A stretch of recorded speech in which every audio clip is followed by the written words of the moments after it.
दोस्तों, मूवी शुरू होती है फ्राइडे के दिन 13 को। हम जेल में दो डिटेक्टिव को देखते हैं जो अभी हाल में हुए एक मैसेकर के बारे में पूछताछ कर रहे थे, यानी हत्याकांड कत्लेआम के बारे में। यह लड़की उस मैसेकर से जिंदा बचकर निकली है, इसलिए पूरी कहानी को जानने के लिए हमें बहुत पीछे जाना होगा। मैसेकर एक आर्केड में हुआ था जहाँ पर गेम्स वगैरह खेली जाती हैं। इस जगह का मैनेजर का नाम टिम था और उसके दो वर्कर्स भी थीं। उनमें से एक का नाम एलेक्स था। उन दोनों की काम खत्म होने ही वाली थी कि तभी टिम आकर उन्हें बताता है कि तुम लोगों को ओवर टाइम करना होगा। अभी जस्ट पार्टी के लिए एक आखिरी बुकिंग आई है। सभी लोग 8 है और वो 8वीं पार्टी करेंगे, खिलेंगे, कूदेंगे और कुछ टाइम के बाद यहाँ से चले जाएंगे। यह कहकर वो थिएटर रूम में चला जाता है और आराम से बैठकर एक शॉर्ट्स फिल्म देखने लगता है। ये वही शॉर्ट्स फिल्म है जिसमें मिकी माउस पहली बार दिखाया गया है। यहीं पर हम देखते हैं एक बॉक्स में मिकी माउस का एक मास्क भी रखा हुआ था जो टिम को आवाजें देने लग गया। उसकी आवाज को सुनकर टिम काफी डर जाता है। उसके हाथ से ड्रिंक कटे हुए तार पर गिर जाती है जिसकी वजह से लाइट्स डेड हो गयी। कि तभी मास्क ने टिम को कंट्रोल करके अपने पास बुला लिया, जिसके बाद टिम उस मास्क को पहन लिया और अब ये किलर मिकी माउस बन जाता है, यानी पागल मिकी माउस। मास्क को पहनते ही उसके अंदर ताकतें भी आ गयी। उसकी पावर यह थी कि वो गायब होकर एक जगह से दूसरी जगह तक जा सकता था। इसी बीच एक वर्कर को लगा कि टिम घर जा चुका है, इसीलिए वो भी चली गई। अब यहाँ पर पूरा आर्केड अकेली एलेक्स संभाल रही थी। बैठे बैठे एलेक्स बोर हो रही थी, इसीलिए मन बहलाने के लिए एंजॉय करने लगी कि तभी फोन बजने लगता है और जब उसने कॉल रिसीव किया तो कोई नहीं बोलता। असल में देखा जाए तो टिम यानी मिकी उसके साथ खेल रहा था। उसे सिटी बजने की आवाज सुनाई देने लगी, जिसका पीछा करते हुए वो मिकी तक पहुँच जाती है। वहाँ जाकर एलेक्स देखती है कि मिकी जंजीरों से दरवाजों को लॉक्ड कर रहा था। उसे देखकर एलेक्स वापस भाग गई कि तभी वो हैरान हो गई क्योंकि उसके दोस्तों ने यहाँ आकर उसे सरप्राइज दे दिया था। ये वही 8 दोस्त हैं जिस बुकिंग को टिम ने एक्सेप्ट किया था। दरअसल इन्होंने एलेक्स के बर्थडे पार्टी के लिए बुकिंग की थी। हालांकि एलेक्स का बर्थडे आने में कुछ दिन बाकी थे, लेकिन दोस्त होने के नाते इन्होंने ऐसा किया और इन्हें काफी मस्ती भी करनी थी। और जिसने इस पार्टी को अरेंज की उसका नाम मार्कस था, क्योंकि मार्कस बचपन से ही एलेक्स को काफी पसंद करता है और मार्कस के साथ साथ उसके बाकी के दोस्त भी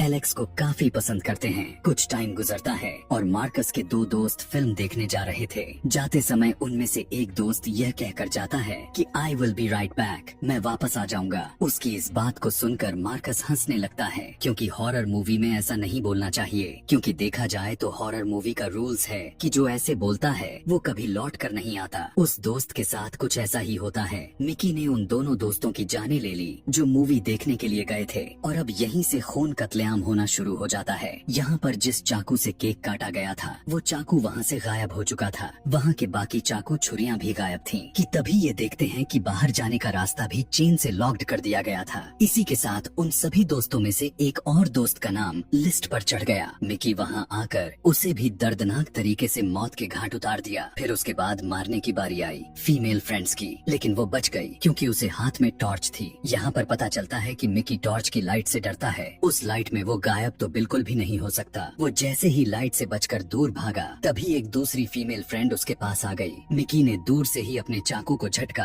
तो चाकू में लगी खून उसके चेहरे पर आ गिरी। यह देखकर वो काफी डर गई और वो मरी नहीं बल्कि टाइम पर भाग जाती है। यहाँ पर हम देखते हैं कि मार्कस और एलेक्स का प्यार मोहब्बत बढ़ रहा था। उसकी दोस्त आकर कहने लगती है कि यहाँ पर कुछ सही नहीं हो रहा है, यहाँ पर बहुत बड़ी गड़बड़ है। यह सुनकर एलेक्स ऑफिस में जाकर पुलिस को कॉल करने लग जाती है, लेकिन कंप्यूटर पर भी मिकी ही बैठा हुआ था। फोन में कोई और नहीं बल्कि मिकी ही बोल रहा था। यहाँ पर मिकी और लोगों को मारने के लिए वो 7 वाली बार में पहुँच गया और एक एक करके लोगों को मारकर वापस आ गया। जिसके बाद मिकी एलेक्स के दोस्त के पास गए जो अपने धुन में मगन था, पर तभी मिकी उसे गोल गोल घुमाकर वहीं पर फंसा देता है। यहाँ पर एलेक्स और मार्कस उन्हें अपने 2 दोस्तों की लाशें मिल चुकी थीं, जिन्हें देखकर इन्हें कंफर्म हो चुका था कि अब इन्हें यहाँ से निकल जाना चाहिए। यहाँ पर सबसे जरूरी बात यह भी थी कि अलग नहीं होना था, साथ में रहना, वरना बहुत बुरा हो सकता है। यहाँ पर एक फीमेल फ्रेंड बड़ी आराम से वीआर गेम खेल रही थी कि तभी वहाँ पर मिकी माउस आ गया और उसके साथ भी अजीब तरीके से छेड़छाड़ करने लग जाता है। इधर ये तीनों दोबारा से मेन गेट तक पहुँच गए थे, लेकिन मिकी वहाँ पर पहले से बाहर खड़ा था। यह देखते हुए ये सभी प्लान बनाते हैं कि अगर फायर अलार्म किसी तरह से बजा देंगे